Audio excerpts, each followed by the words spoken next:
मोदी जी की जिम्मेदारी नहीं बनती कि वो पद की गरिमा रखे, पद की मर्यादा रखे। आज जिस तरह से वो बोल रहे हैं, अफसोस की बात यह है बहनों और भाइयों कि इनकी असलियत दिखाई देने लगी है। अडानी जी, अंबानी जी ने बड़े से बड़े नेता खरीद लिए, देश के सारे पीएसयू खरीद लिए, देश की मीडिया खरीद ली, लेकिन मेरे भाई को नहीं खरीद पाए और ना कभी खरीद पाएंगे।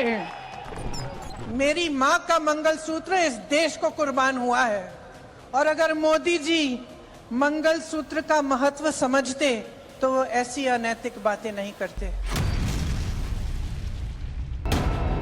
ये वादे, ये दावे, ये आरोप और ये दोहाई, ये सब 4 जून से पहले के हैं, यानी लोकसभा चुनाव के नतीजों से पहले के बयान। मगर 4 जून के बाद से कांग्रेसी नेता प्रियंका गांधी कहां हैं? ये सवाल हर कोई पूछ रहा है। ये जानने की दिलचस्पी हर किसी में है कि प्रियंका गांधी बीते कुछ वक्त से कैमरे के आगे नजर क्यों नहीं आ रही। 2024 लोकसभा चुनाव के नतीजों के 100 दिन पूरे हो चुके हैं। 99 सीटें कांग्रेस अपनी ऊर्जा का स्रोत मान रही है। इस पूरे चुनाव के दौरान प्रियंका गांधी काफी सक्रिय दिखी, लेकिन अब अचानक उनकी सक्रियता पर ब्रेक लग गया है। लेकिन राहुल गांधी लगातार चर्चा में बने हुए हैं, कभी संसद में अपने भाषण को लेकर, तो कभी 7 समंदर पार अपनी मुलाकातों को लेकर, कभी प्रधानमंत्री मोदी पर हमलों को लेकर, तो कभी जातीय जनगणना के मुद्दे को लेकर। प्रियंका गांधी 3 महीनों में केवल 3 बार ही कैमरों के सामने हाईलाइटेड हुई। पहले रायबरेली अमेठी में, जहां जीत के बाद उन्होंने गांधी फैमिली के साथ जनता का धन्यवाद किया। दूसरी बार कैमरे के फ्लैश उन पर तब ठहर गए जब वो वायनाड त्रासदी को खुली आंखों से देख रही थी, और तीसरी बार कुलियों के एक संगठन से जब उन्होंने मुलाकात की। इस दौरान प्रियंका गांधी ने अगर कहीं नॉन स्टॉप मौजूदगी दर्ज कराई तो वो सोशल मीडिया प्लेटफॉर्म है।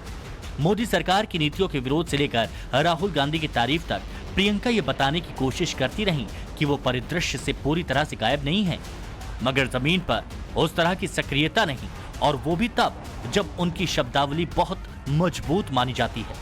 उनकी बोलने की कला राहुल से ज्यादा परिपक्व बताई जाती है, और पीएम मोदी पर डायरेक्ट अटैक करने से परहेज नहीं करती।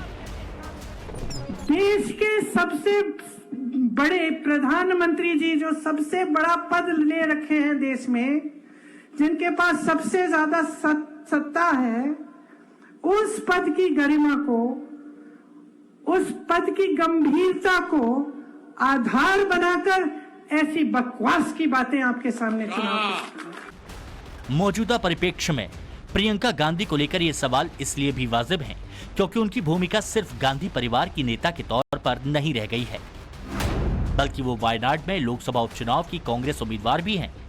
प्रियंका गांधी अपने पॉलिटिकल करियर का पहला चुनाव जल्द लड़ने वाली हैं। राहुल गांधी के इस्तीफे के बाद खाली हुई वायनाड सीट पर होने वाले बायपोल में बहुत ज्यादा वक्त नहीं रह गया। किसी भी हाल में 4 दिसंबर तक वायनाड से नया सांसद चुना जाना है। ऐसे में 2.5 महीने पहले से प्रियंका गांधी का इस तरह कैमरों की चमक से गायब रहना, क्या इस तरह वो जमीन से जुड़ी नेता की पहचान बना पाएंगी?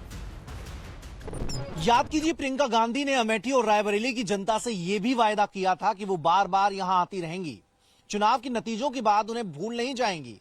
लेकिन इस वादे का इन 100 दिनों में क्या हुआ? महज एक बार परिवार के साथ पहुंची, और वो भी जीत के बाद औपचारिकता निभाने के लिए, जबकि इसी अमेठी और रायबरेली को अपना घर बताते हुए उन्होंने लोकसभा की वोटिंग से पहले डेरा डाल दिया था। मेरे परिवार के सदस्यों को, जिन्होंने मेरे बड़े भाई को वोट देकर इतनी भारी बहुमत से जिताया, जितनी श्रद्धा, जितनी निष्ठा आपने हमें दिखाई है, उससे दुगनी श्रद्धा, उससे दुगनी निष्ठा के साथ हम सब आपके लिए काम करेंगे, अगले 5 सालों के लिए और हमेशा के लिए।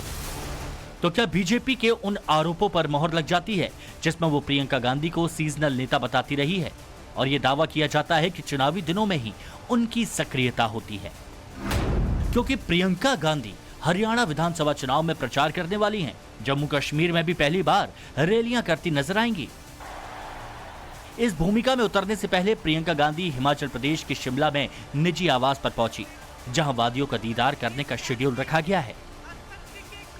कांग्रेस के प्रथम परिवार का रिश्ता जनता के साथ और उनकी कंस्टिट्यूंसी के साथ हमेशा यूज एंड थ्रो वाला ही रहा है। जब चाहिए तब यूज कर लीजिए और जब काम खत्म तो थ्रो कर दीजिए। यही चीज तो वायनाड की जनता के साथ राहुल गांधी ने भी किया और यही चीज लगातार वर्षों तक अमेठी रायबरेली की जनता के साथ भी कांग्रेस पार्टी के प्रथम परिवार ने किया। अब देखिए ना, उन्होंने कहा था उत्तर प्रदेश की जब महासचिव बनी प्रियंका वाड्रा कि मैं यहीं रहूंगी, घर बनाऊंगी, इधर से हिलूंगी नहीं, जब तक सरकार नहीं बन जाती तब तक यहीं रहूंगी। पर अब प्रियंका वाड्रा जी जिन्होंने इतने बड़े बड़े वादे किए थे वो गायब हो गई।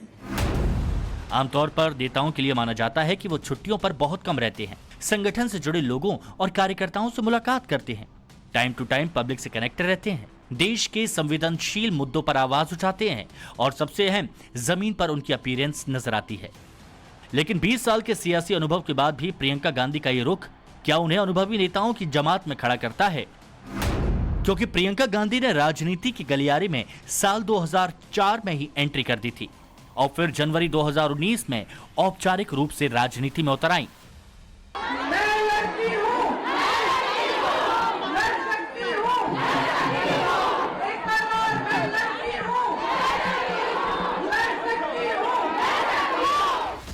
प्रियंका गांधी उत्तर प्रदेश के पूर्वांचल प्रभारी से लेकर महासचिव की जिम्मेदारी भी निभा चुकी हैं और कांग्रेस से जुड़े कई बड़े फैसले भी उन्होंने अपनी दम पर लिए।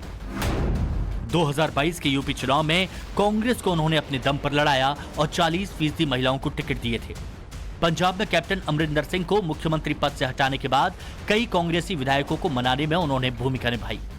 2024 के इलेक्शन से पहले कई नेताओं को उन्होंने कांग्रेस पार्टी में शामिल कराया और फिर राहुल गांधी को यूपी में चुनाव लड़ाने से पहले रायबरेली और अमेठी में भी सर्वे कराया था।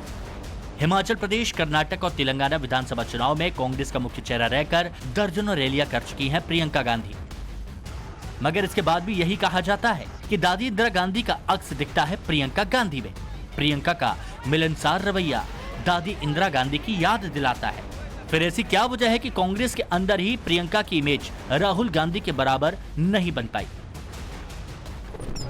उन्होंने अपने मानसिक एतबार से उन्होंने राहुल गांधी को अपना नेता चुना हुआ है, वो एक कदम पीछे चलती हैं, लेकिन उनके पार्टी वाले चाहते हैं कि ये कदम आगे आए या उनके साथ साथ रहे। तो ये जो एक पार्टी की जो एक तरीके के राजनीति की जो प्रतिस्पर्धा है, ये उनके लिए बहुत बड़ा चैलेंज है और कई बार उनके निर्णय भी प्रभावित करती है। और मुझे लगता है कि प्रियंका गांधी अगर अकेले चुनाव में होती या राजनीति में होती तो आज उनकी जगह बिल्कुल अलग होती। आज वो काफी पीछे नजर आती है। प्रियंका गांधी के सामने चैलेंज खुद को साबित करने का है। चैलेंज राहुल गांधी से हटकर नई सियासी लकीर खींचने का है। साउथ की पॉलिटिक्स को भी समझना और उसमें ढलना भी उनके लिए बड़ा टास्क है। संसद में कांग्रेस की दमदार तरीके से आवाज उठाने वाली महिला नेता के तौर पर पहचान बनाने की चुनौती भी उनके सामने है। वो कई बार अपने भाषणों से जाहिर करती रही हैं कि इन तमाम चुनौतियों से लड़ने का मादा है उनके अंदर। हमें क्या शर्म आनी चाहिए कि हमारे परिवार के सदस्य शहीद हुए इस देश के लिए। इस धरती में उनका खून है। इस देश के लोकतंत्र को मेरे परिवार के खून ने सींचा है। इसमें कोई शक नहीं, प्रियंका जब बोलती हैं धारदार बोलती हैं, सदेश शब्दों का इस्तेमाल करती हैं। पब्लिक का टेंशन पाने की क्षमता है उनकी वाक शैली में। लेकिन मोदी की पॉपुलैरिटी, अमित शाह का मैनेजमेंट और योगी आदित्यनाथ का आक्रामक तेवर, क्या इन सब से टकराकर प्रियंका अपनी डगर आसान कर पाएंगी? पीएम मोदी की लोकप्रियता पर कटाक्ष करने वाली प्रियंका क्या अपने बूते कांग्रेस का कमबैक करा पाएंगी? ये इसलिए बहुत अहम हो जाता है क्योंकि दक्षिण भारत की सियासी डगर पकड़ने वाली प्रियंका गांधी के भाई राहुल गांधी ने ही साउथ वर्सेस नॉर्थ की बहस को जन्म दिया है और हिंदुत्व का कई बार मजाक उड़ा चुके हैं। The term Devta, you know what it means? Yes. No. Well, no, it doesn't mean God. The deity. No, it doesn't mean the deity. So Devta in India actually means a person whose internal feelings are exactly the same as his external expression. Meaning he is a completely transparent being. Right? It does not mean God. वो 10 सालों से राजनीति कर रहे हैं धर्म के आधार पर। हर चुनाव को हिंदू मुसलमान बनाते हैं कि नहीं बनाते हैं? बनाते हैं। कल ये कहते हैं कि मैंने कभी ऐसा नहीं किया, कि अगर मैं ऐसा करता हूं तो मैं इस पद को रखने के मैं लायक ही नहीं हूं। तो 10 सालों से क्या कर रहे थे आप? मतलब या तो जो आप पहले कह रहे थे वो झूठ है, या जो आप अभी कह रहे हैं वो झूठ है। 4 जून के बाद से प्रियंका गांधी अगर जमीन पर सक्रिय नहीं है तो कहां बिजी है? क्या सिर्फ पारिवारिक जिम्मेदारियों का ही निर्वहन कर रही हैं, या फिर सियासी तौर पर भी एक्टिव हैं? तो दावा किया जा रहा है कि प्रियंका गांधी होमवर्क कर रही हैं। दक्षिण भारत की सियासत की स्टडी, वायनाड उपचुनाव के बाद संगठन में क्या क्या बदलाव हो सकते हैं, ये रूपरेखा भी उनके दिमाग में चल रही होगी। 2014 से सत्ता से बाहर कांग्रेस को कैसे ट्रैक पर तेजी से दौड़ाया जाए, इसका फाइनल ड्राफ्ट भी उनके जहन में होगा। हालांकि उनका पर्दे के पीछे एक्टिव रहना ही काफी है। ये पूरी तरह से ठीक भी नहीं होगा, क्योंकि कांग्रेस ऐसे दौर में है जहां से फिसलने का मतलब हाथ से बहुत कुछ चला जाना है, और अकेले राहुल गांधी का मेकओवर अमूलचूल परिवर्तन नहीं ला सकता। इससे साफ लगता है कि प्रियंका वाड्रा की भी कांग्रेस में एक महत्वपूर्ण भूमिका रहेगी, लेकिन कांग्रेस की धुरी में, उसके केंद्र में राहुल गांधी ही रहने वाले हैं। ये सोनिया गांधी ने काफी पहले साफ कर दिया है। प्रमुख नेता, प्रधानमंत्री पद के लिए कांग्रेस का चेहरा राहुल गांधी ही रहने वाले हैं, और प्रियंका वाड्रा उनकी एक सहायक की भूमिका में, एक क्राइसिस मैनेजर की भूमिका में रहेंगी। कांग्रेस के अंदर खाने चर्चा है कि प्रियंका गांधी को पार्टी में बड़ी जिम्मेदारी मिलेगी। संगठन को बैलेंस करने का पद मिल सकता है, जिसके बाद उनकी पॉलिटिक्स का बदला हुआ तेवर दिखेगा। जिस तरह राजीव गांधी पॉलिटिक्स में आए तो कांग्रेस के कई फ्रंट के प्रमुख बनाए गए थे। राहुल गांधी ने भी 2004 के चुनाव के वक्त एनएसयूआई, सेवा दल, यूथ कांग्रेस को हेड करना शुरू कर दिया था। कुछ उसी तर्ज पर प्रियंका गांधी को पार्टी के अंदर अहम पद दिया जा सकता है। सूत्रों की माने तो वायनाड उपचुनाव में प्रियंका अगर जीत हासिल करती हैं, तो इसी दौरान उनका ये रोल तय कर दिया जाएगा, और इस बात के इशारे खुद कांग्रेस नेता दे चुके हैं, और राजनीतिक गलियारों में इसके मायने भी निकाले जाने शुरू हो गए हैं।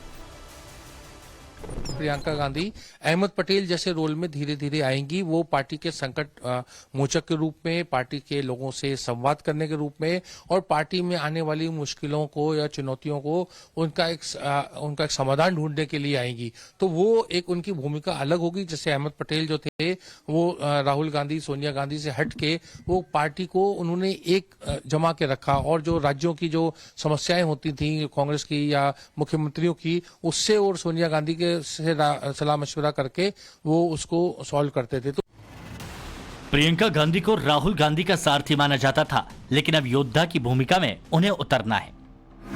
कांग्रेस को लगता है प्रियंका की मजबूती लोगों से भावनात्मक रिश्ता बनाना है, जो कि बेनिफिट दे सकता है।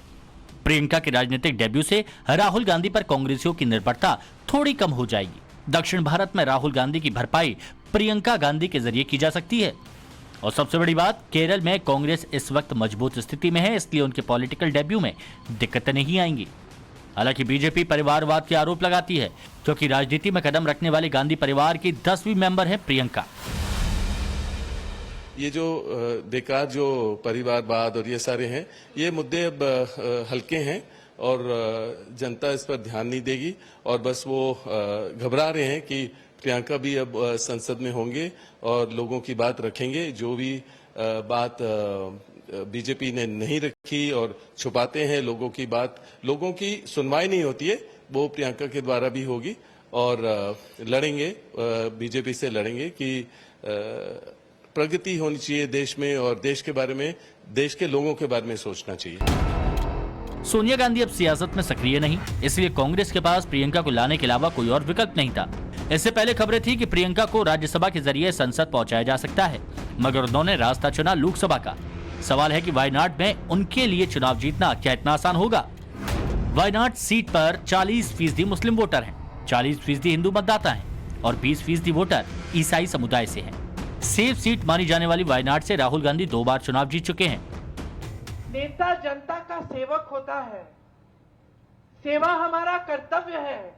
आपदा के समय आपके पास आना है, आपकी मदद करनी है, किसी भी तरह से, जितनी भी राशि, जितनी भी तरह से हम मदद कर सकते हैं हमें करनी है। और आपने देखा कि हजारों करोड़ रुपए प्रदेश के खर्च हुए।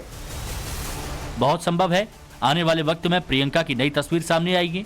जिस तरह की सक्रियता उन्होंने लोकसभा चुनाव में दिखाई, वायनाड उपचुनाव के बाद उसी तरह एक्टिव होंगी। हालांकि उससे पहले 100 दिनों में सिर्फ 3 बार दिखने को लेकर यही सवाल हो रहे हैं कि 4 जून के बाद से कहां हैं प्रियंका। दिल्ली से रंजीता झा के साथ ब्यूरो रिपोर्ट, टाइम्स नाउ नव भारत।